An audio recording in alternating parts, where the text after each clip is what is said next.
This is certainly very, very pleasing to the Lord when we come together. And bhakti is simple, as we were discussing in this chapter also. Bhakti is simple, but it's so simple that we miss it, isn't it? It's so simple that it's easy to miss it on a Saturday morning in the zillion things we have to do. But all of you are very, very glorious, and I'm so grateful for your association. So we will begin and purify ourselves by bathing in the Ganga Gangodukam Pitva Punarjanmana Vidyate. By drinking this ambrosial nectar of the Ganges of Bhagavad-Gita, we will be free from the cycle of birth and death. But we'll begin with some prayers, and then we'll chant one or two verses for the glories of Bhagavad-Gita, and then we will take it forward.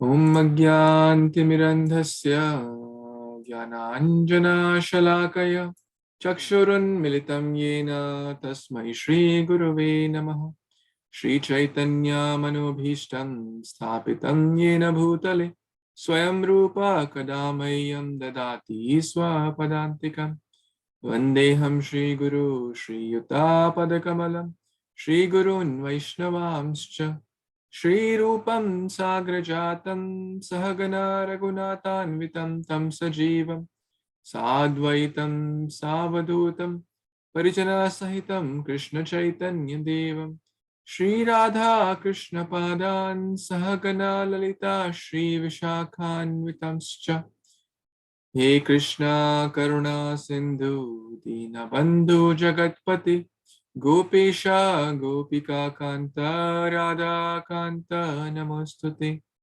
Tapta Kanchana Gaurangi Radhe Vrindavaneshwari Vrishabhanu Sute Devi Pranamami Hari Priye Namo Om Vishnu Padaya Krishna Pristhaya Bhutale Srimate Bhakti Vedanta Swaminiti Namine Namaste Saraswate Devi Gauravani Pracharini Nirvishesha Shunyabadi Paschat Deshatarini Mukam Karoti Vachalam Pangum Langayate Girim Yat Kripatamaham Vande Shri Guru Dinatarinam Paramananda Madhavam Shri Chaitanya Ishwaram Gurave Gaurachandraya Radhikaya Tadalaye Krishnaya Krishna Bhaktaya Tadbhaktaya Namo Namaha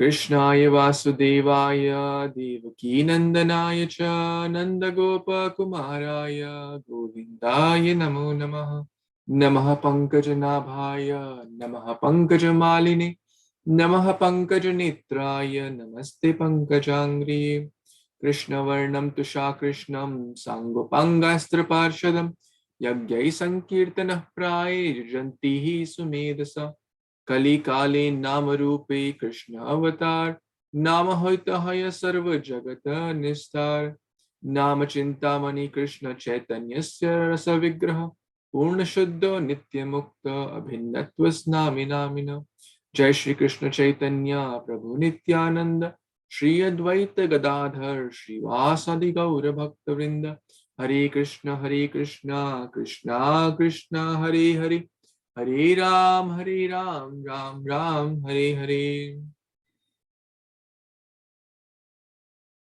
Vanchakalpatarubhyascha kripasindubhya eva cha patitanam pavanebhyo vaishnavebhyo namo namaha Sadhu Sangha Sarva Shastra Koi Lava Matra Sadhu Sangha Sarva Siddhi Koi.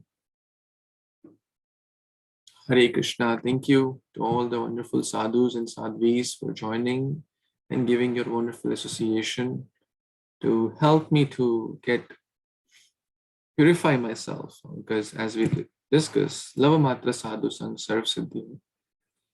And Krishna specially descends. We'll read this wonderful verse here about the glories of Bhagavad-Gita.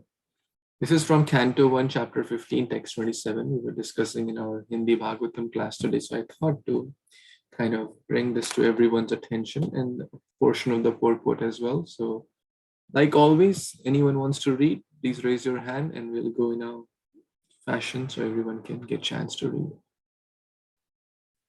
Yes, Karina, please.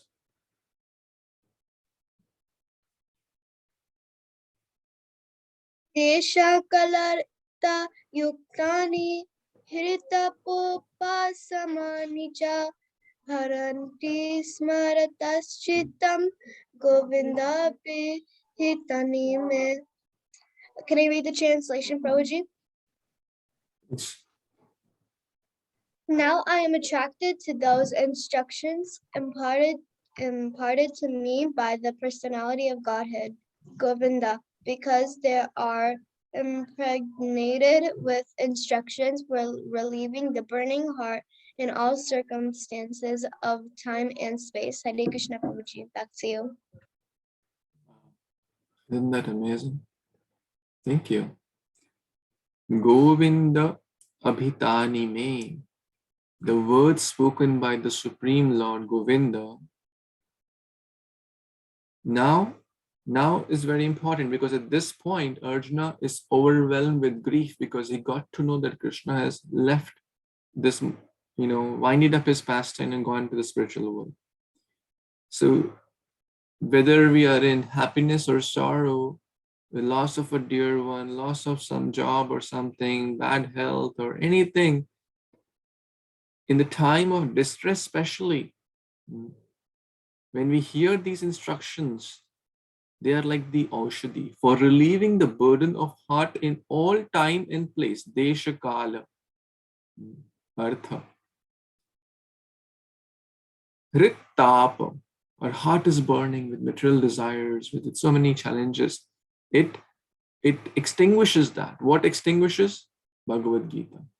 The Govinda abhitani. Abhitani. So let's read a few stanzas of the purport as well. Yes, Sampada, Mataji, you want to read?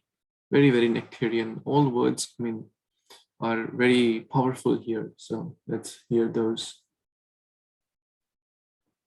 Sampada, please. Did you call me, Prabhuji? Yes. Okay. Herein Arjuna refers to the instruction of the Bhagavad Gita, which was imparted to him by the Lord on the battlefield of Kurukshetra. The Lord left behind him the instructions of the Bhagavad Gita, not for the benefit of Arjuna alone, but also for all time and in all lands. The Bhagavad Gita, being spoken by the Supreme Personality of Godhead, is the essence of all Vedic wisdom. It is nicely presented by the Lord himself, for all who have very little time to go to the vast Vedic literatures like the Upanishads, Puranas, and Vedanta Sutras. The problem which arose in the heart of Arjuna on the battlefield of Kurukshetra was solved by the teachings of the Bhagavad Gita.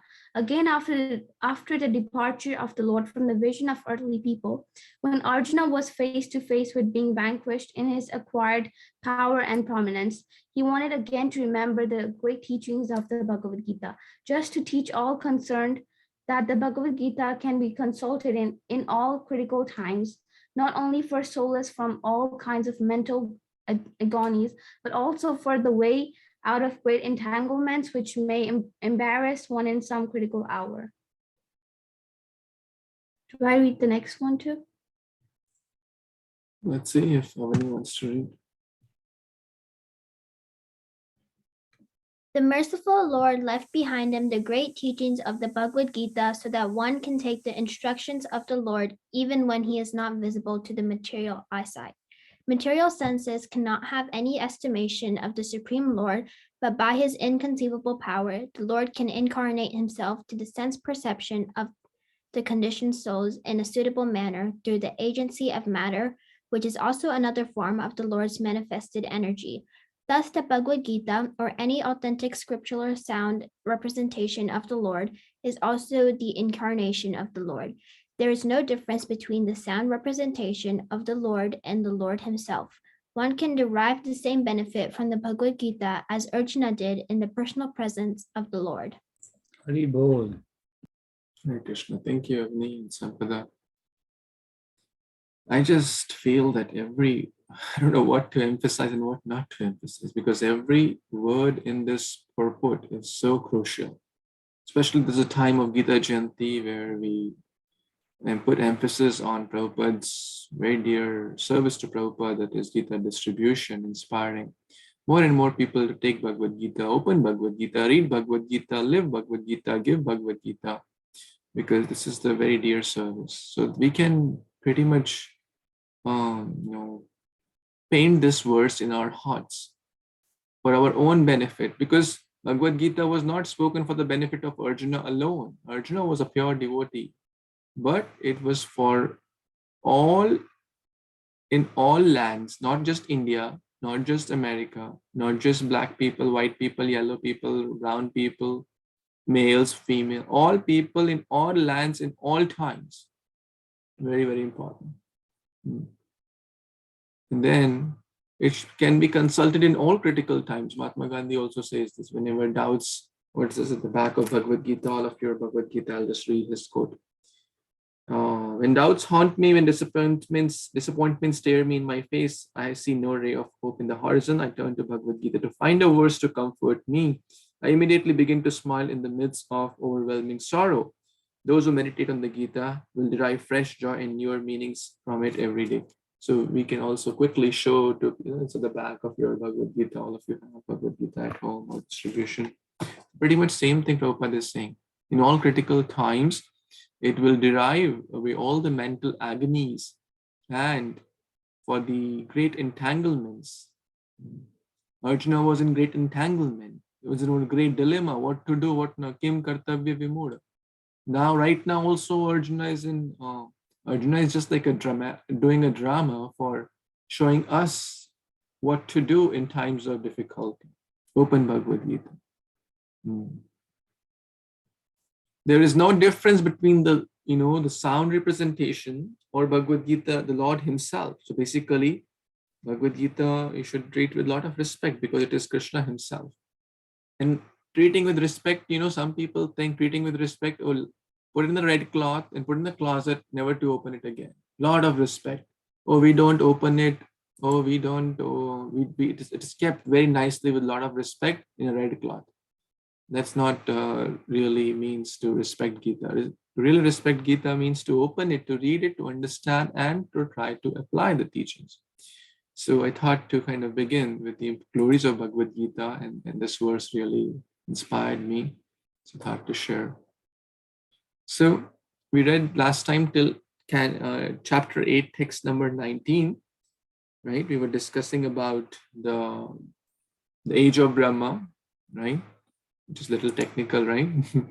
And we're discussing about the difference between the material and the spiritual world. So we'll continue with that, and we'll start with text 20 today. Yes, Ravi Prabhu, want to read? Hare Krishna, all devotees. Parastasmat tu bhavonyo vyakto vyaktat sanatanah yah sa sarveshu bhuteshu nasyat su na vinasyati. Yet there is another unmanifest nature which is eternal and is transcendental to this manifested and unmanifested matter. It is supreme and is never annihilated. When all in this world is annihilated, that part remains as it is. Hari Bol. Hare Krishna. Thank you so much, Prabhu. Very nice. So 20 and 21 go together, so we'll discuss these two together. Anyone? Let's read 21. Yes, Aparna Mataji, please.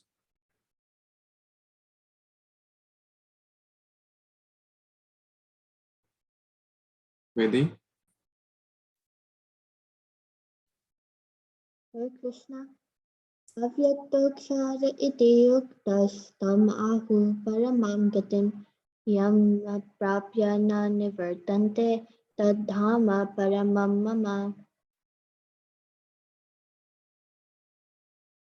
That which the Vedantists describe as unmanifest and infallible, that which is known as the supreme destination, that place from which, having attained it, one never returns, that is my supreme abode. Haribol. Hare Krishna. Thank you so much. So here in these two verses, Krishna is glorifying or explaining the qualities of spiritual world or the eternal, the abode of the Supreme Lord. We say back home, back to Godhead. We are referring to the spiritual world, Goloka, Vrindavan, Vaikuntha planets, Ayodhya, etc., Narshingaloka. But generally we say back home, back to Godhead. We're referring to the topmost amongst those is Goloka, Vrindavan. So let's see some of the qualities of these. So number one is eternal, right? It's totally opposite to the material world. Material world is called ashashvat, but spiritual world is shashvat. That means eternal. That means there is no repeated birth and death. Puranajanma na vidyate. Or punarapi jananam, punarapi maranam. Cycle of birth, old age, disease, death does not happen in spiritual world. It is beyond time. It's infallible. It is the superior energy of the Lord. It is not the inferior energy of the Lord. Right? It is Ananda Chinmaya. So Chinmaya, it's transcendental. Prabhupada mentions it's Chintamani Dham or Chinmaya also or Chintamani. So it is transcendental. Everything is transcendental. Every particle is transcendental because it is a person. It's not a thing. Everything is animate. Like the jewels, the Vrindavan dust, right? The peacocks, the fan, the Giri Govardhan, Yamuna, every step is a dance, every particle is transcendental, every word is a song, every character is animate, right? This is spiritual world. It fulfills all the desires also. Vancha, it's like Surabhi cows, they can give unlimited milk. Actually, every particle is Chintamani. So, whenever we go for yatra, devotees also mention that in Dham, we should be very careful about our desires. Why? Because every particle is Chintamani, is transcendental. So whatever we pray, we will get that. If you pray for a nice car, we'll get that. If you pray for nice, materialistic things, we'll get that. But we should not pray for all those things because whatever is in our destiny will come. So especially in the spiritual place or temple, etc., in the yatra, we should pray for our spiritual life, that may I become a more sincere servant of the Lord. May I continue to grow in my spiritual life. May I never make offense to devotees. May my attraction to the holy name, to the deities grow. So fulfills all the desires, right? There are kalpa vriksha. Chintamani prakarasat kalpa vriksha. In the Brahma Samhita also it mentions unmanifest to mundane eyes. How can we see? We cannot even see, the different layers of this material world. The scientists have not technically explored that. They know only a few 9, 7, 10 planets, whatever. But material world, there are 14 layers which they don't know. They're through material mundane eyes, we can only see very, very limited even material knowledge. What to speak of attaining transcendental knowledge. So transcendental knowledge, we have to transcendentalize our eyes. And that's a process of Krishna consciousness. To develop, spiritualize our spiritual eyes. Premanja Churita Bhakti Vilochanina. Those whose eyes are anointed with love, they can see. So transcendental, and we discussed that. So that's a difference between in the spiritual world. It does not change. It's Satchit Ananda. It's a supreme destination. And one does not come back. After attaining that destination, one does not come back. On the contrary, one may get the highest of the destination in the material world. Can anyone tell what's that? Highest destination in the material world? Yes, Lakshay? I have to raise the hand. Brahmaloka? Brahmaloka. So we recently discussed that one will come back. Can anyone tell that we recently discussed? There's a verse also. Yes, Prabhu. Please, Ravi Prabhu. या ब्रह्मणा भुवना लोका पुनरावर्तिनो न वर्तते मामुपेत्य तु कौन्तेय पुनर्जन्म न विद्यते. So Krishna is saying that once you come to me, there is no punarjanma. Then from Brahma Bhuvna Loka Punaravartino Vartate. So Brahma Lok se already all the way down, there is a Punaravirti, Punarjanam. Excellent. And we just read the same thing here. Punarjanma na vidyate in text number 16, right? Punarjanma na vidyate in the spiritual world. Mamupetyatu Kante. One who attains me, O Kanteya, O Kunti Putra. But one who attains Brahma Loka, is there Punaravarti? Yes, most likely. But in text 21, Krishna is saying, Yam prapya na nivartante. Same thing. Punarjanma na vidyate or Yam prapya na nivartante. It's same thing. Tad dhama, that abode is my abode. So quite similar. The words are a little different, but the meaning is the same. That having attained once, there is no return back to the cycle of suffering, where there is padam padam yad vipadam. There is danger at every step. We see every day there is news about this person dying, that person dying. Recently, there was a Wisconsin parade. You may have heard this story, or like maybe 2-3 weeks back. Some crazy guy with a truck entered the parade. Did you all hear that? And like just trampled over dozens of people, killed maybe 5-10 of them, and badly injured another dozen or more. They were all nice people. They were all doing a peaceful procession, not to hurt anyone. Some of them were young, in their 5-10 years old. Some of them were in their middles, 20-30 years old. Some were in their 70-80s also. And no one had ever imagined in the wildest of their dreams that that day would be the last day, right? When we step out of the home, does anyone think like that, that I may not return? No, you think, no, everything will be perfect. But even what to speak of stepping out of the home, danger is at, any moment. Like I'm talking right now, like a tornado can come, cyclone can come, hurricane can come, even at the home. And so the point is that padam padam vipadam, but one who takes shelter of Krishna goes to the spiritual world where there is no dukkha. It's Satchidananda, eternal, full of bliss. That spiritual world. And having attained once, there is no coming back. So these are the wonderful attributes. So who doesn't want to go there? Everyone wants to go there. And because we all want a place, right? We all want a better place in life. If there is suffering in one place, we wouldn't like to move city or move. But guess what? Does the suffering really go? Like let's say someone may move from India to US. Does the suffering really go? No. Someone may move from India, one city to the other city, right? Does the suffering really go? One may move from one job to the other job. Will it stop one's birth, old age, disease, death? No. But if one transitions from material world to spiritual world, that's the real solution. Eternal, full of bliss, and full of wonderful pastimes with the Lord. So this is about spiritual world. Let's see. What's the next verse? Yes, who wants to read text 22?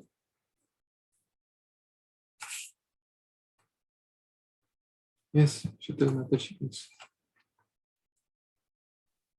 Hare Krishna. Purushasa para partha bhaktya labhayastavananyaya yasyayantas thani bhutani yenam sarvamidam tatam. Translation. The Supreme Personality of Godhead, who is greater than all, is attainable by unalloyed devotion. Although he is present in his abode, he is all-pervading and everything is situated within him. Hari Bol. Hare Krishna. Thank you so much, Mataji. So now Krishna described first what's the destination of one who is aspiring for fruitive work, literal upper, higher planets. But what will happen? They'll come down. Shina Punya Mrityu Loka Vishanti. That's in the following chapters. Krishna also shared that yes, there is a planet above all these called the spiritual world, where there is no return back to the planet of suffering, or Mrityu Loka. This planet is called Mrityu Loka. Now Krishna is sharing how can we attain that spiritual world. And very, very important point here is Bhaktya Labhyastav Ananya. Ananya Bhakti. In short. So how can we attain Labhya, or we can attain that spiritual planet or Krishna's lotus feet by unalloyed, Ananya. Anya means others. Ananya means there is no other motive. Unalloyed bhakti. You know, alloy, we know all alloy. What is alloy? Anyone tell? What's alloy? I think Prabhuji, alloy is I have read in the chemistry that something is mixed in the metal to make it something. So like it's a mix, it's like a mixture. I don't know the details, but I think it's kind of a metal which is mixed with. Nice. I think Bhaswati Mataji wants to share. She's PhD in chemistry. She'll tell. Right, Mataji? Let's say correct.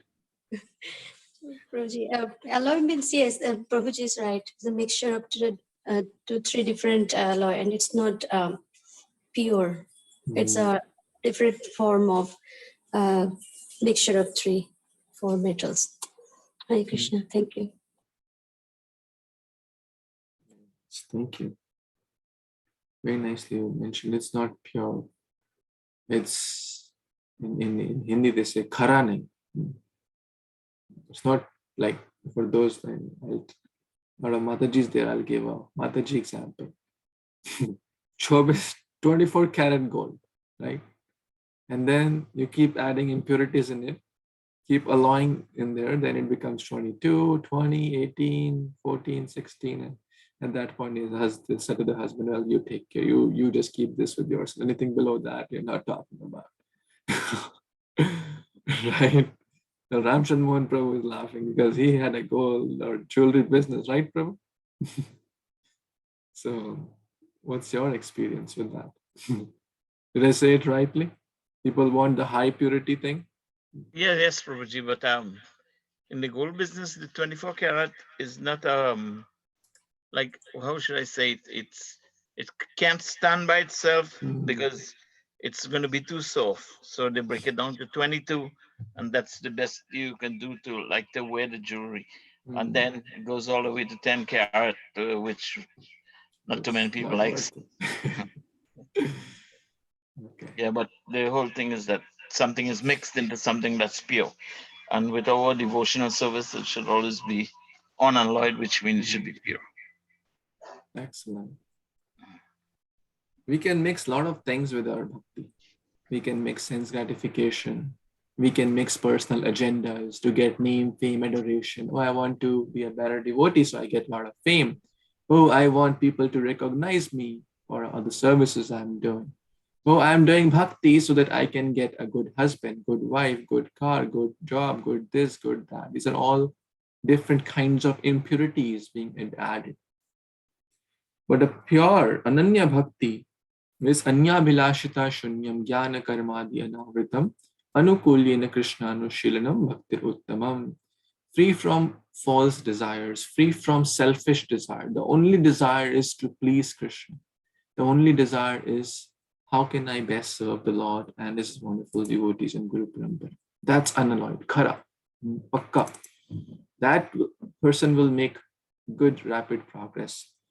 And Prabhupada mentions in the purport here to enter Krishna's supreme abode, that's Goloka Vrindavan, or the Vaikuntha planets, the spiritual planets. It is only possible by bhakti. There are so many verses in Bhagavad Gita about this. Bhaktya mam abhijananti. One can know Krishna by bhakti only. Here it is said bhaktya tav ananya shakya. So in the other verse says bhaktya tav ananya shakya. Here it says bhaktya labhyas tav ananya. So there are so many verses which talk about the same point, that only by, and we will read one more verse in this chapter itself, which will bring us to the same conclusion, that yes, one doesn't need to do all these other processes, especially in this day and age in Kali Yuga. Bhakti is very straightforward, simple, and the recommended process. So that's the spiritual world which we must aspire for, and how can we attain that? By unalloyed devotion. So aspiring for that. So let's see what happens next. Is Natasha Mataji, would you like to, you wanted to make a point or you wanted to read? I'm not sure. Please, either way. Hare Krishna, Prabhuji, Danvat Pranam to all devotees. Prabhuji, I was just going to share that the word unalloyed was coined by Bhakti Siddhanta Saraswati Maharaj. So that word really does not exist, did not exist in the dictionary before then. And, his English was so top class. Like if you read his Brahma Samhita or any other books by him, so many different words were coined, but unalloyed, it's such an amazing word to describe a pure devotee. And look at the vocabulary and English of our acharyas. That even at that time the Britishers were ruling, and Britishers had to use Oxford Dictionary to be able to understand his books, because they were so top class. I was just sharing that point about unalloyed. So many other words were coined by him, but this word especially very, very powerful. I can read also, Prabhuji. I can read the next one. Thank you for sharing that. That's excellent. Yes, Mataji, please. Yatra kale tva anavrittim avrittim chaiva yogina prayata yanti tam kalam vakshami bhartarshaba.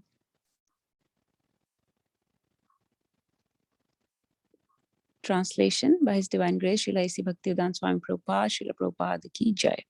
O best of the Bharatas, I shall now explain to you the different times at which, passing away from the world, the yogi does or does not come back. Hare Krishna. Hare Krishna. Thank you, Mataji.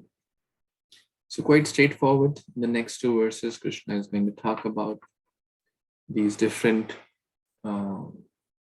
kala, different situations where one can leave the body.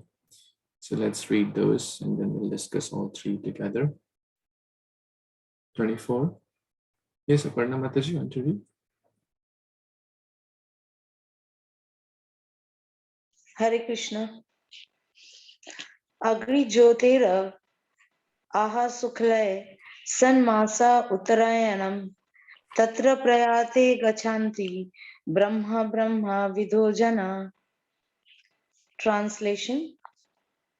Those who know the Supreme Brahman attain that Supreme by passing away from the world during the influence of the fiery God in the light at an auspicious moment of the day, during the fortnight of the waxing moon, or during the 6 months when the sun travels in the north. Back to you. Hare Krishna. Hare Krishna. Thank you, Mataji. So here, these kind of people who leave their body during this time, and what is that time? The fortnight of the waxing moon. So basically called as what paksha? Shukla paksha. Yeah, Shukla paksha. There are two pakshas or two fortnights in a month. So Shukla paksha is the white fortnight or the waxing fortnight, where the moon is gradually increasing in size from the Amavasya to Purnima. Amavasya is the no moon day, and Purnima is the full moon day, and that period is called a fortnight, or about 14-15 days. And the 6 months of Uttarayan, where the sun is going to the northern side. And the waning fortnight is called Krishna Paksha. There are 2 divisions. So that period is considered auspicious for the Gyanis. And then what where do they go? We'll discuss that. So, but let's read the 25th also, and we'll summarize these 2 together. Yes. Monisha Mataji, you want to read? No? Please try. Don't feel shy. Tumo Ratris Tatha Krishna Sanmasa Dakshanya Yanam Matra Kandram Jyotir Yogi Prapyana Vartate. You could read the translation.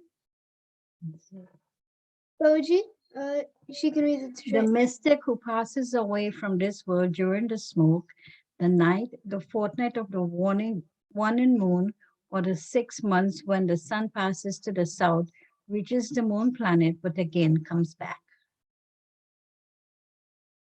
Hare Krishna. It's very nicely shared here in these summarized. So let's see. Text number 24 is sharing about, okay, I have to read 26 also, then we'll come to this summary. Yeah. So they go to the moon or the higher planet, which is a heavenly planet. We know there are a lot of pleasures here, like Soma Rasa. Som also refers to the moon. But what next? After Soma Rasa, one has to drink the poison of the of this material world again, right? So do we want short-term Soma Rasa and long-term again suffering?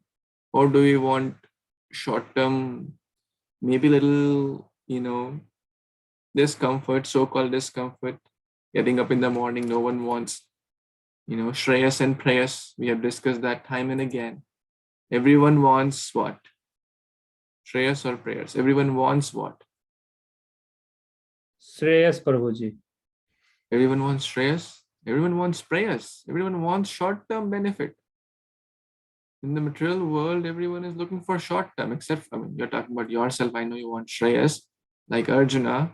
Yet Shreyasyan Nishchitam. So intelligent devotees, all of you are looking for Shreyas. That's why you are here, right? Read Bhagavad-Gita for the real. Yet Shreya.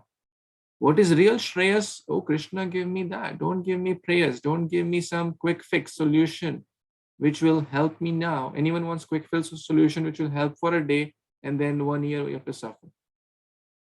Or would you, if you have a choice, one day, let's say we have a disease, let's say we have a problem, and you go to doctor, will we ask the doctor give us a solution which will help for a day, even if we have to suffer for the rest 10 years, which is fine?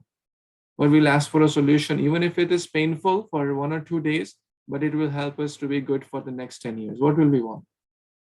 Anyone? Everyone will say the second one, right?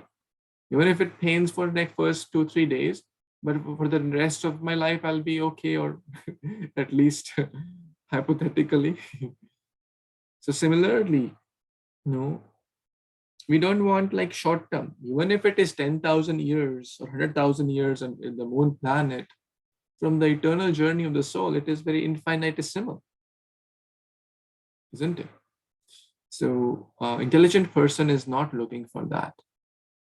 Heavenly pleasures, Nandankanan gardens, Soma Rasa, Apsaras dancing, all these are very tuchha sukha. They are not the real pleasure. The real pleasure is Premananda, the pleasure of devotion. So 26 wants to read. Yes, Vedi. Shukla Krishna Gati Hete Jagata Shashvate Mate Ekaya Yati Anivritam Anyaya Vertate Punaha.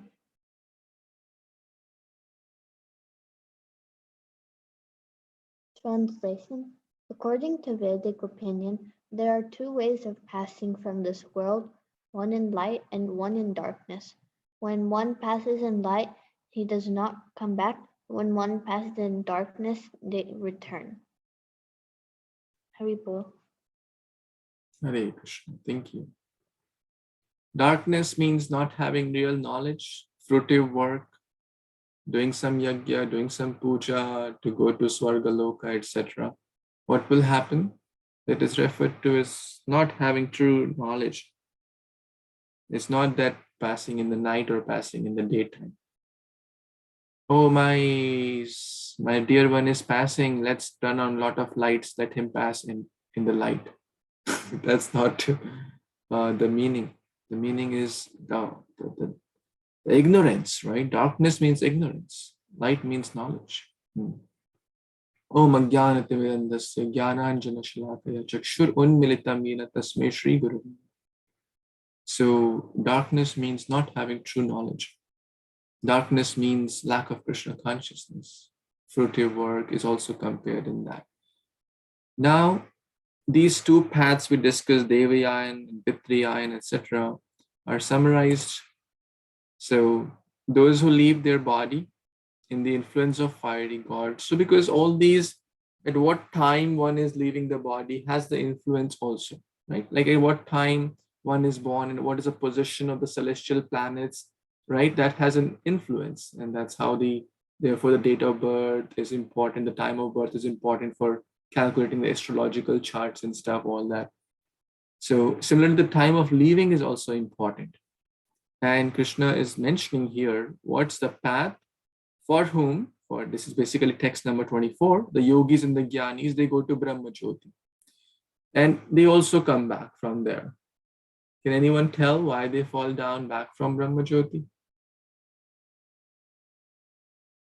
Why they fall? Brahma Jyoti is above the heavenly planets.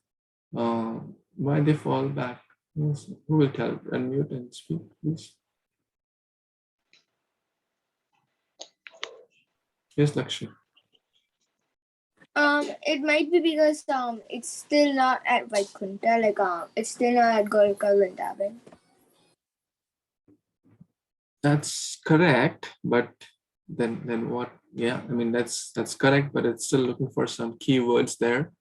So it's saying, okay, you said okay, it's still below Vaikuntha, or one can say, but it is above material world. Then if I have a counter argument, it is above material world. Then what's the answer? Who knows?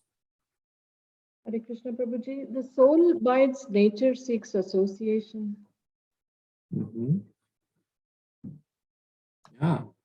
Association, or the more specific word is Anandamayo Bhisa. It is pleasure seeking. It's looking for that. To everyone is looking to love and beloved, right? We're looking for that spiritual relationship, which is not present in the Brahma Jyoti. Just imagine one is in a dark room by himself or herself. No one is bothering them. No one is doing anything, but there is no one to talk to, no one to, share anything. There's no discomfort. The temperature is fine. Everything is, but will we like to be in that place? Not even for a few days. We want, to talk to maybe our friends, relatives, neighbors, whatever. We want to discuss with them. We want to share joys and sorrows with our family, friends, etc. Because we're all pleasure-seeking beings. So therefore, they again fall down. The next part is during the smoke fortnight of the waning moon, or 6 months of the sun is going in the south. So that is referred as the darkness, basically karma khandis, or fruitive workers. So the light and the darkness. These two paths Krishna has explained, and those people, the karma khandis, they follow the path of darkness, which is compared to going to the heavenly planets. And guess what happens next? Shina punya mrityu loka vishanti. Yes, they will, because they have done some pious credits. They have accumulated some pious credits. It's like going for a nice vacation, right? To go for a nice vacation, what one has to do? One has to save some money, right? One has to save some money.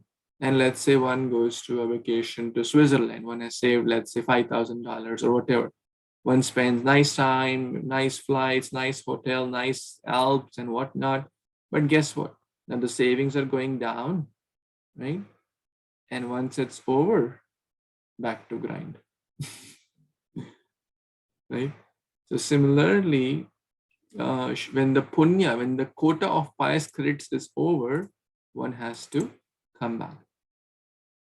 Now, how many of us can control what time we will leave the body? In Uttarayan or Dakshinayan or waxing fortnight or waning fortnight? How many of us can? Can anyone control that? We cannot control that. So that means it's a difficult situation, right? Therefore, Krishna explains in very nicely in text number 27, which will pay more emphasis to. So let's see what's the solution. If we can't control that, then what should we do? Yes, who would like to read? Those who have not yet read and want to read, maybe you can get a chance first. Can I read, Prabhuji? Yes, yes, please. Text 27, all Krishna Srila Prabhupada. Noite Sriti Partho Gan. Sorry, Prabhuji. Naite Sriti Partho Yanana Yogi Mujjati Kashana Tasmat Sarvesu Kalesu Yoga Yukta Vavarjuna. Translate. Can you scroll up? Translation by His Divine Grace A.C. Bhaktivedanta Swami Prabhupada. Prabhupada ki jai. Although the devotees know these two paths, O Arjuna, they are never be wilder. Therefore, be always fixed in devotion. Right. Thank you, Mataji. So what are the two paths here? One going to the Brahma Jyoti, the path of light, one going to the path of darkness, referring to the fruitive workers.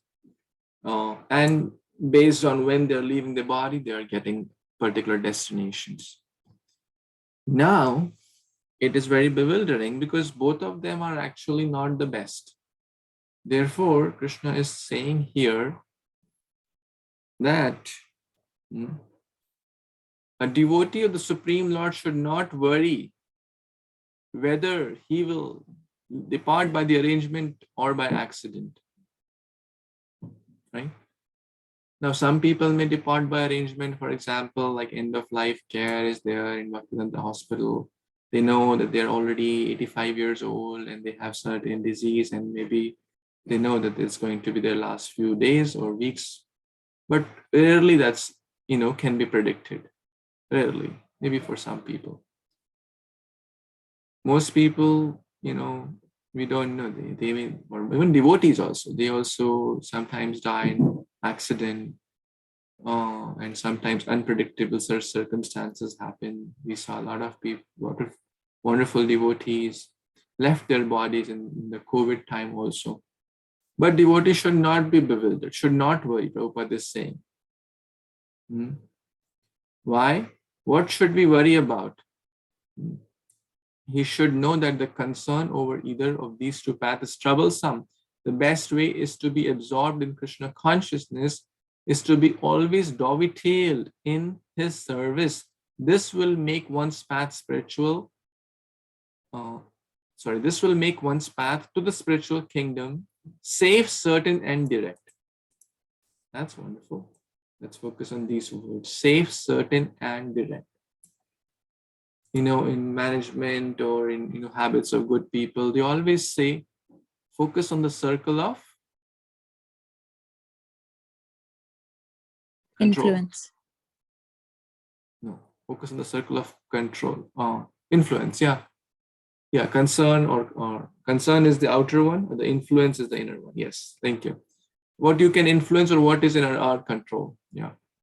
Not what is in our concern. The concern is maybe I should leave my body in Vrindavan. Maybe I should leave my body when the devotees are around. But can I control it? I can't control it. I can't really do, what age I will be, what city I will be in. I can't control all that. But what I can influence is, what am I doing now? What am I doing every day? That is certainly in my circle of influence or circle of control. And Krishna is saying here, if we do that, as this verse is teaching us, tasmat sarveshu kaleshu. Anyone remembers these exact same words we have read earlier in the chapter 8.7, I believe, right? After Krishna explains that yam yam vapi smaran bhavam, and that Krishna says, tasmat sarveshu kaleshu ma manusmarayuddhacha. Exact same line. So at all times, O Arjuna, Bhavarjuna, yoga yukto, at all times you become yoga yukta. That means ananya bhaktya. It means unalloyed devotee. Be resolute in this path. I was hearing the class by Holiness Raghunath Maharaj on this verse. I really like the points he made. Of course, every point is transcendental, but some, strike our heart more than others. He made a point from the road, from a few points from Jesus.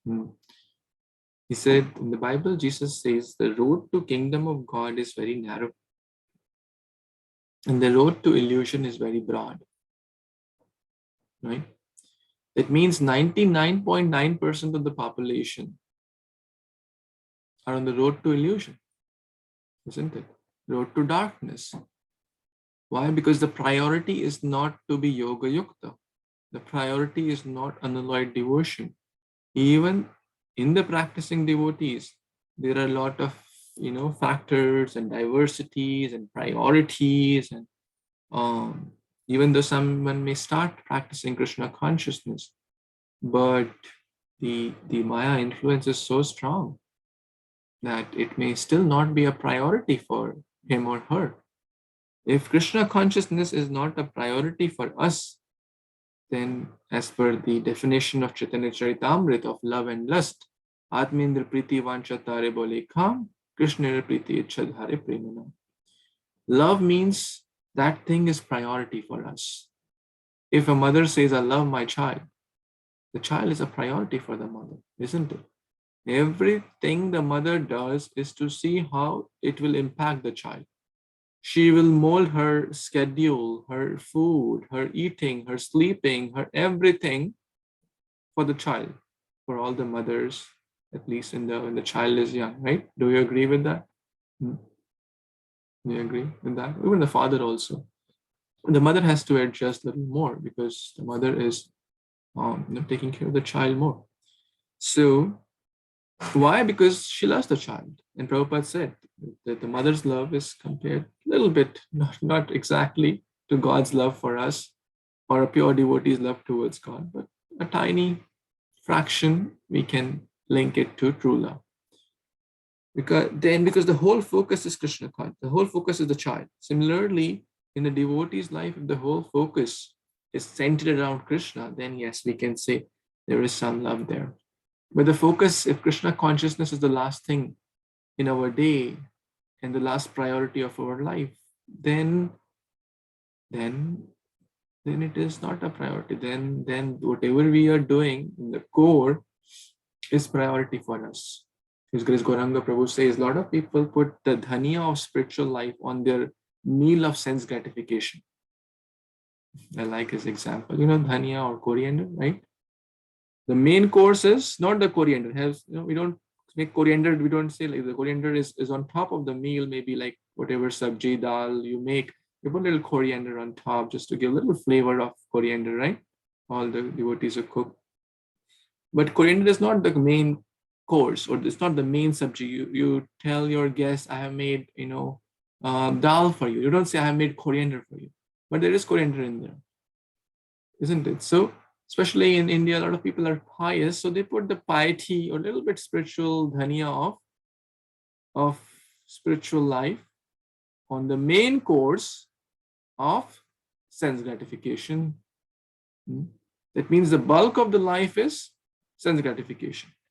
But once on Janmashtami, they'll go, which is better than not putting any dhaniya. Certainly better, right? We are all glories to them as well. We respect them, we pray for them. But at the same time, that's not Ananya Bhakti. That's not yoga yukta. That will help us, but why should we drag ourselves in the material world and keep on taking repeated birth and death? After understanding the path of Krishna consciousness, it is said that be hot or cold. If you are lukewarm, I'll spit you out, Jesus Christ said.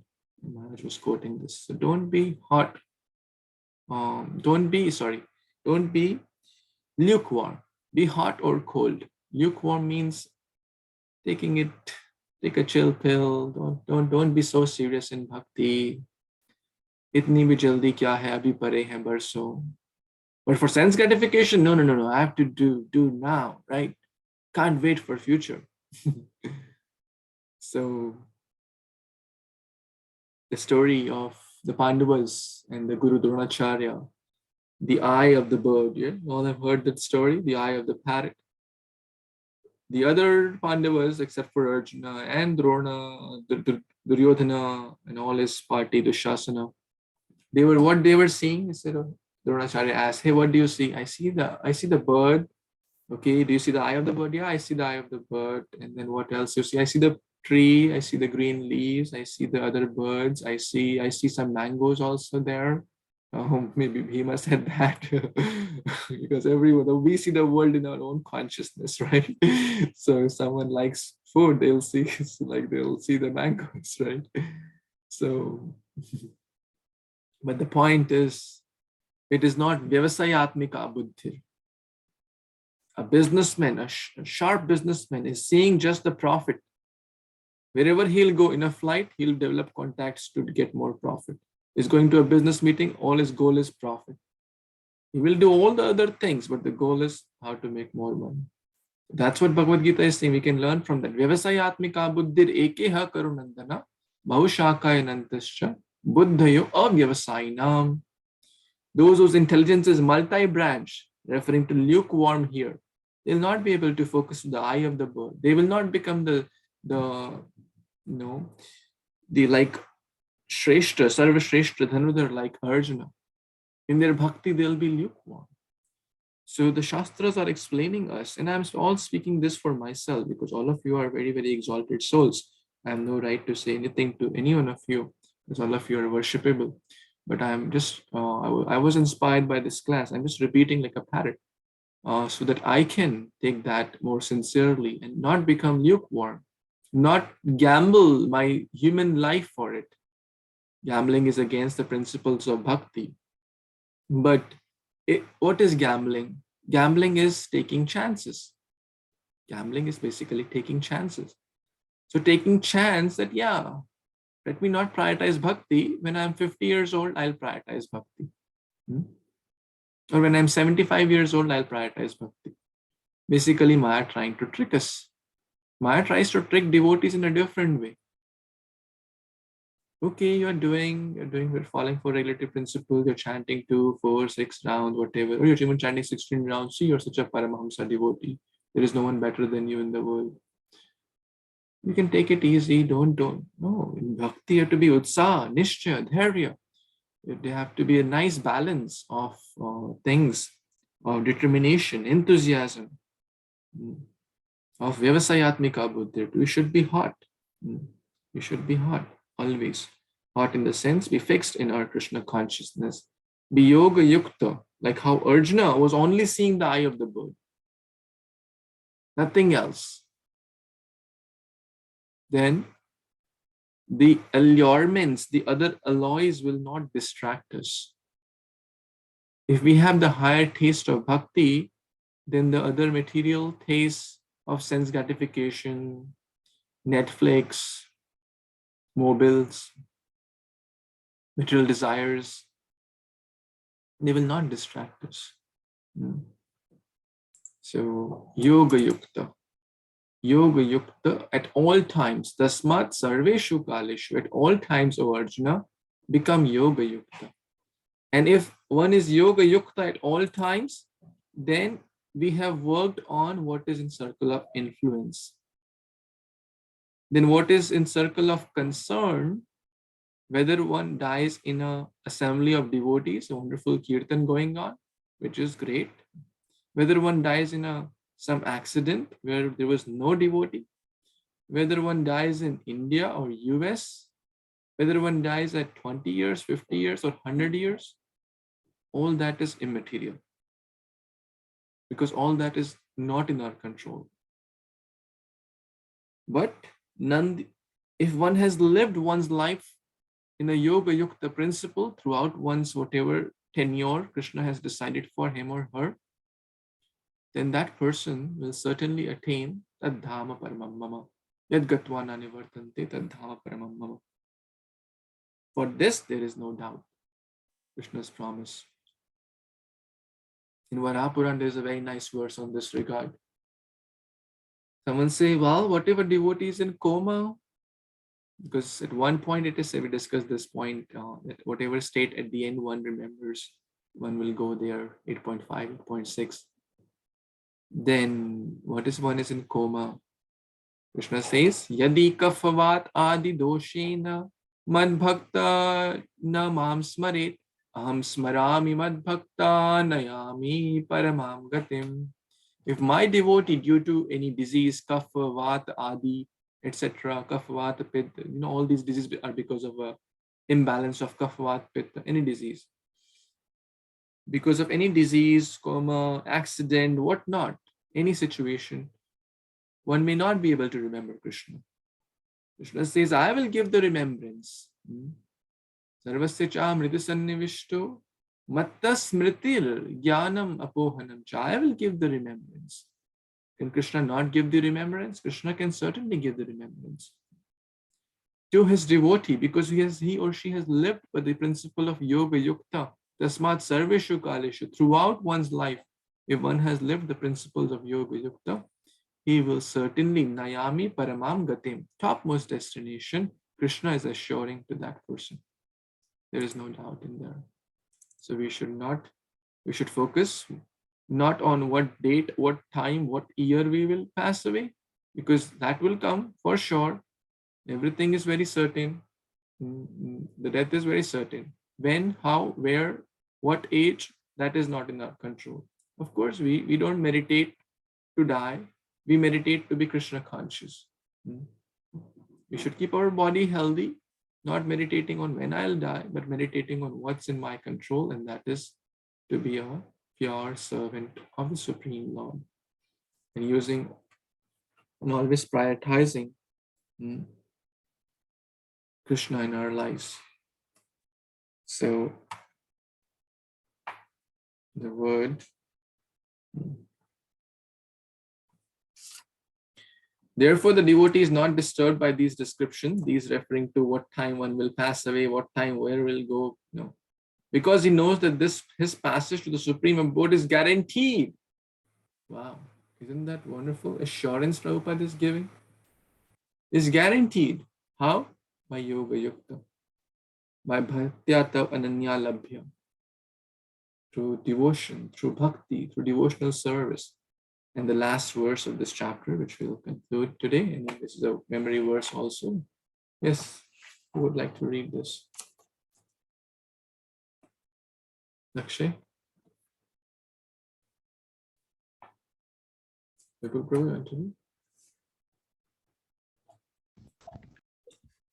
Thank you. Can I? All Srila Prabhupada. Text 28. Vedeshu yajneshu tapashu chaivo daneshu yat punna phalam pradishtam attati tat sarvam idam vidito yogi param sthanam upaiti chaddam. A person, translation is given, this is Bhaktivedanta Swami Prabhupada, Srila Prabhupada ki jai. A person who accepts the path of devotional service is not bereft of the results derived from studying the Vedas, performing sacrifices, undergoing austerities, giving charity, or pursuing philosophical and fruitive activities. Simply by performing devotional service, he attains all these. And at the end, he reaches the supreme eternal abode. Back to Guru. Hare Krishna. There you go. Thank you, Prabhu. Such an amazing verse. There are a lot of scriptures, Vedas, Puranas, recommending lot of yagyas, tapa, dana, vedeshu, yagyeshu, tapasu, chaiva, daneshu. So there are a lot of, even like, this is referring to the karma kand. This is not referring to the bhakti yagyas or bhakti, the sankirtan yagya or transcendental Krishna conscious charity, which we should never give up, because Krishna says later, yagya dana tapa pavanani manishina. Even great souls should not give that.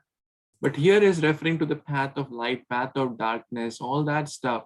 Do this yagya to get this, thing. Do this yagya to get that, and this tapa. Stand on one leg. Go to the forest. There's so many things in the scriptures.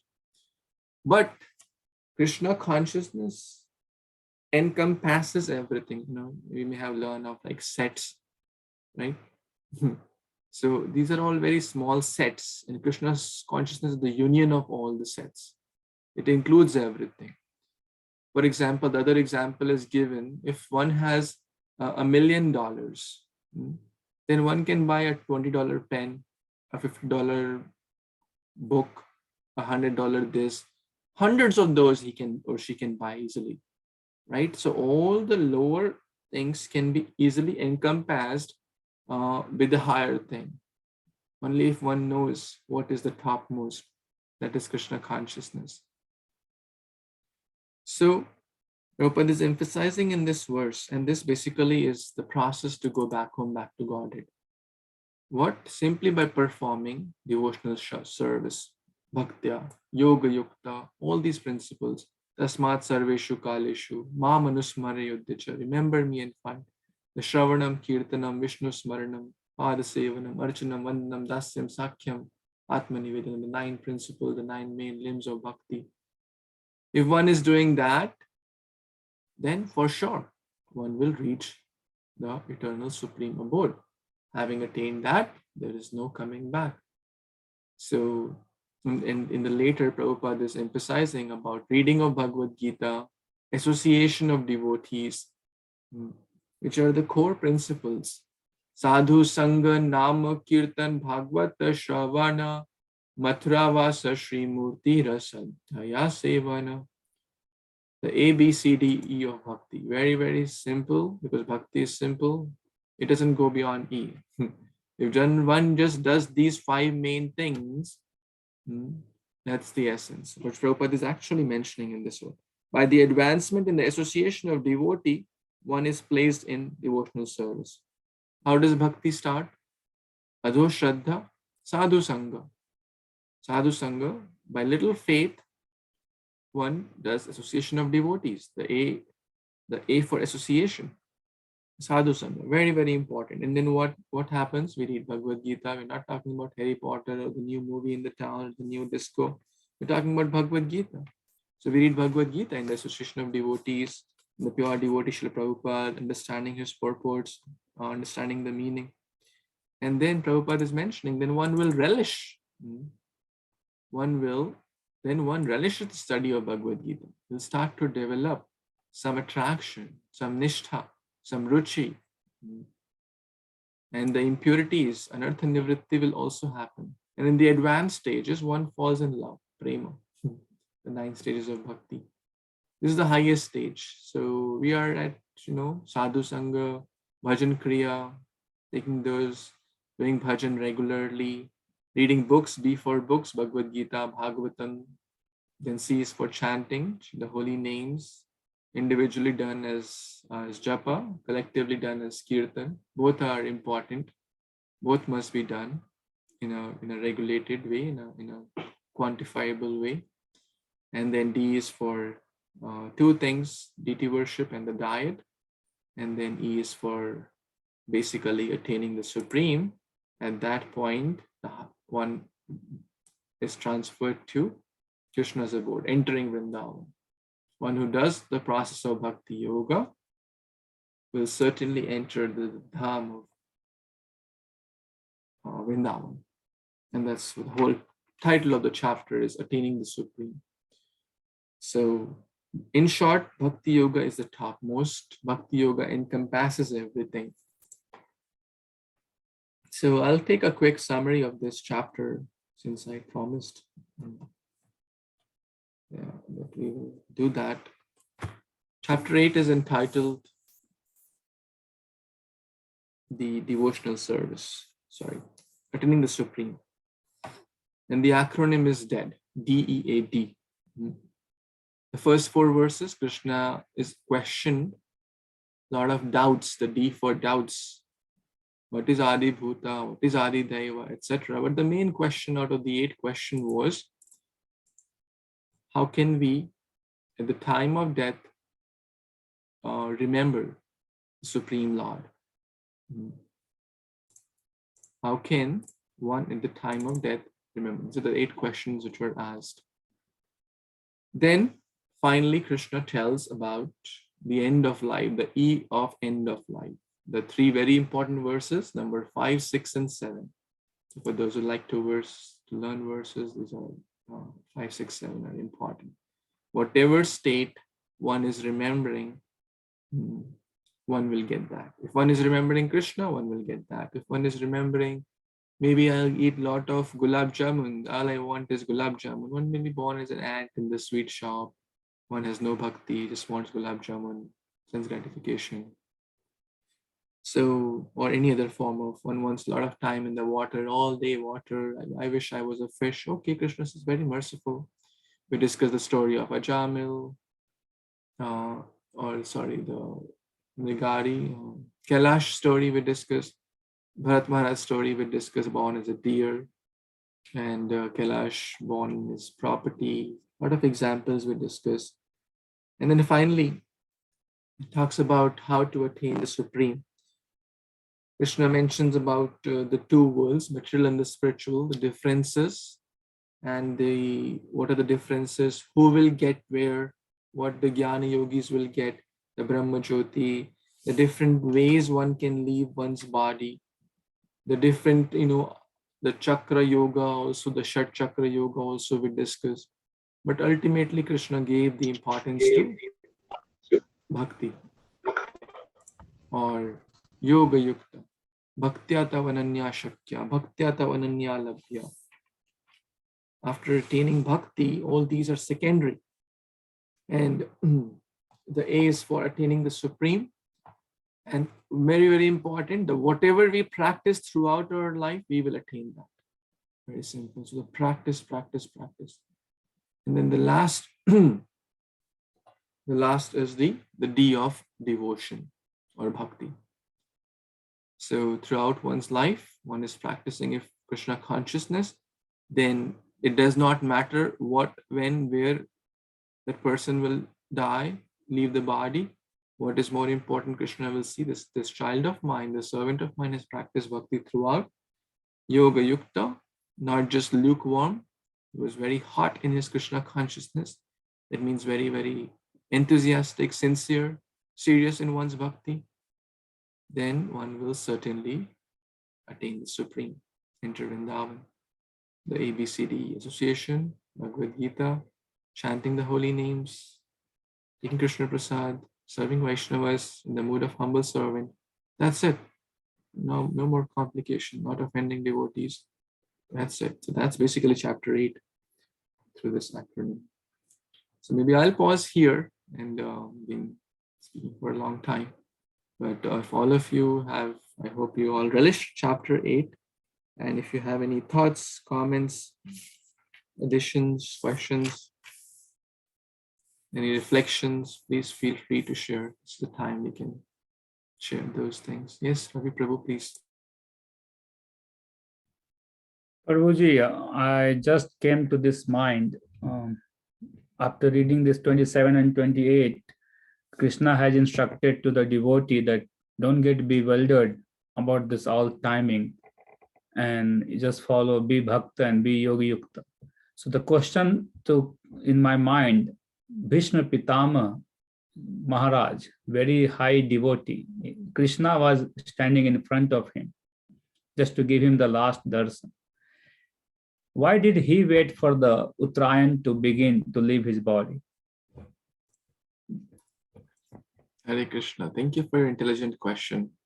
And thanks to His Holiness Bhakti Rasamrit Maharaj, whose class also I was hearing, because I knew you would ask this question, and someone asked him this question in his class. So I'll just repeat like a puppet again, like a parrot again. Krishna teaches through his devotees. Krishna teaches through his devotees. The main purpose, Bhishma, had the desire he could leave at any point. He was a Mahajana. There are 12 Mahajans, right? He is one of them. There are multiple. There's the 12 are mentioned in the Bhagavatam, in one of the verses there are. So he could have left body at any point. He was a pure devotee, and pure devotee, as we discussed, they don't have to worry about the time and all. But to teach a lesson, the main lesson was not when to leave the body. He was waiting because Krishna wanted to glorify. Look at my devotee. Even at the fag end of one's life, he is preaching Krishna consciousness. Sarv dharman parityajya mamekam sharanam vraja. When Yudhishthira was bewildered, like how Arjuna was bewildered before the war, Yudhishthira had the same emotions, same bodily, the hands trembling, and he was feeling like, oh, what I have done, so many people have been killed, all because of me, I'm so bad, and this and that. Krishna gave him the message, no, it's not because of you, my child, but he didn't listen. So Krishna wanted to glorify, see, my message didn't affect me, affect Yudhishthira. He could not be pacified, but look at my Bhishma. His message will purify him. So that was the main reason. And there's a whole story. People ask why Bhishma was on the side of Kauravas. Did he not know dharma? Did he not know what is right or wrong? Certainly he does. Mahajano yena gata sapanta. We are supposed to follow the Mahajans. But Krishna wanted to teach through his devotee that even if you are the son of Ganga, Ganga Putra Bhishma, you are the disciple of Parshuram, but if you're on the wrong side, you will be killed. That was a lesson there. So Krishna is teaching multiple things using his devotee as the mediums to teach a lot of lessons. Krishna wanted to glorify Bhishma at the time of leaving his body. Similarly, Prabhupada wanted to take me to Vrindavan. I want to leave my body in Vrindavan. Does it matter? As we just discussed, whether a pure devotee like Prabhupada leaves body in Vrindavan or not, certainly does not matter. But Prabhupada wanted to show by his example. At the very last, there's a documentary also, which all of you can see, perhaps the final lesson. It's on YouTube, the final lesson. At the very last moment, there's a microphone. There's a microphone next to his mouth, and he's translating in the dictaphone or the microphone the Bhakti Vedanta purports, which will be like law books for ISKCON for the next 10,000 years. This is Yoga Yukta, which Krishna shows through his devotees. They don't care about the circumstance, but Krishna uses that. So certainly Uttarayan, Dakshinayan does not matter for Bhishma, but just to teach us the lesson, the main reason was he was waiting for Krishna's darshan face to face. Thank you, Prabhu. Thank you, Prabhuji. Anyone has any comments, reflections, take home from chapter 8? Anything inspired you? Anything struck you? Chapter 8. We are wrapping up here today. Thanks for garnishing the chapter 8.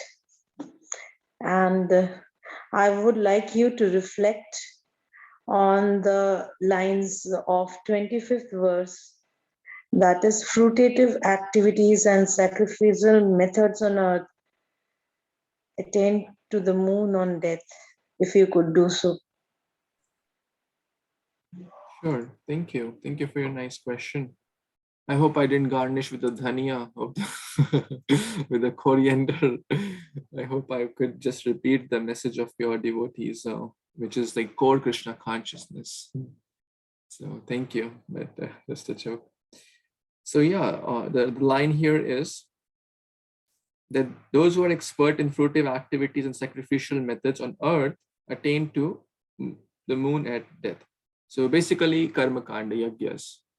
karma kanda. The objective is to get something higher, and that higher is not the topmost, little higher, and which most people do. Everyone wants a better income, better home, better car, better, and then they say, well, do you know the scriptures tell that this home is made up of just bricks and plastic, and in the Indra Lok you'll get a home which is made up of jewels. In moon you'll get nectar. You would think some people, they call alcohol as somras. Really, they ask them, what are you drinking? This is somras. One of my uncles also does that. Can you bring me somras? He's afraid to alcohol. that's a very low form of nectar.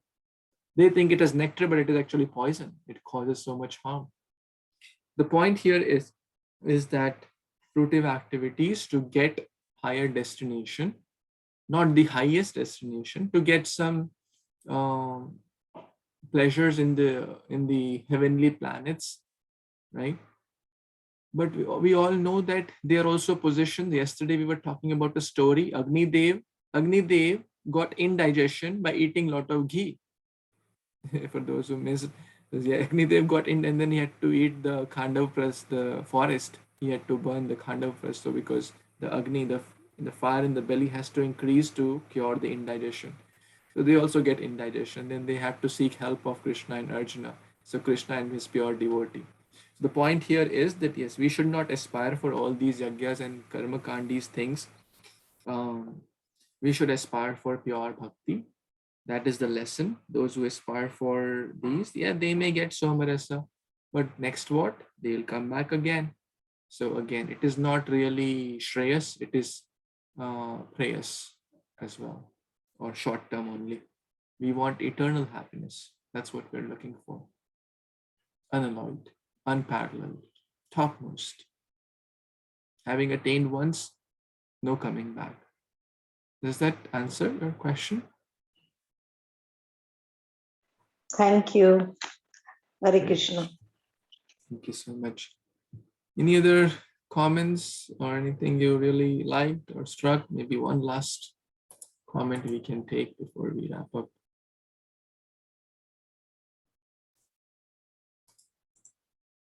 I mean, I ask in the kids class actually this, but I'll ask here. I would like everyone at least to share one point. It'll be too much for everyone to speak. At least you can type in I would love to hear. You can type in what really struck you. What's your take home from chapter 8? It could be just a one-liner or two-liner. What really struck you? So I want to hear how everyone, what is your take home from chapter 8? I would love to hear, maybe in the chat box, if you could type in. Or if you didn't attend the full chapter 8, whatever you attended, 1, 2, 3, 4. I think we did like 5 sessions on chapter 8. If you could type in, I'm looking forward to your comments. Because after Shravanam, there should be Smaranam. And maybe one or two want to speak. Those who want to speak a little more, you can speak also while others are typing. It is very important to do Smaranam after Shravanam. But what did I hear? What did I like? And what I want to apply? Yes, Ramu and Prabhu, please. Hare Krishna, Prabhuji. Dandavarmanam. Prabhuji, I don't think I was there in the previous program, but what I got from this one is that we are lacking so much in our sadhana to get it to that heated proportion that we need. So, what I got from this is that we still have so much to do. And on a lighter note, I think I have to follow our good friend and devotee, Vipul Prabhu. He's so sincere, always there 4 in the morning, chanting, never miss Bhagavatam class, always there, and he's an exceptional model for us to follow. Hare Krishna. Thank you. Thank you, Prabhu, for your humble and sincere. Lakshay mentioned a very nice point. You can't choose when you will die, so better do bhakti from early age. Excellent point. Excellent, thoughtful reflection. That's exactly what I was kind of looking for. because we can't choose how many years we'll live. So better start whatever age we are. So the Tanumata is sharing, the road to God is narrow, but the road to illusion or darkness is very wide. Only very rare souls. Onam Janmana, what's that? Vasudeva Sa Mahatma Sudurlabha. Sa Mahatma Sudurlabha. Brahmanda Brahmite Kono Bhagyavana Jiva. Guru Krishna Prasad Pai Bhakti. Very, very rare souls. Okay? So excellent points here. So thank you again for giving your precious time. Just want to quickly iterate that we will be reading Bhagavad Gita on December 14th, which is on Tuesday. We'll read the entire Bhagavad Gita. So you are welcome to join from 5 p.m. EST to 8 p.m. EST, right? So there's a sign-up sheet which you can fill, and so that you can also take part in reading. I would encourage that you all read at all times, but at a specific time when your turn is, then you can unmute. It's not that I have to only join for my turn and then just.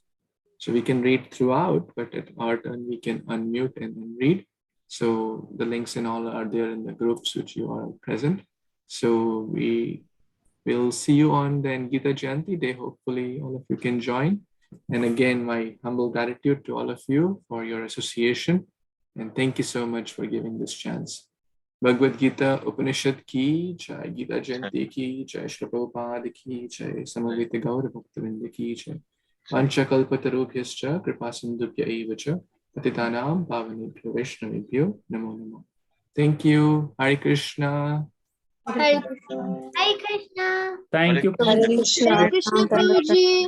Here we go. Hare Krishna.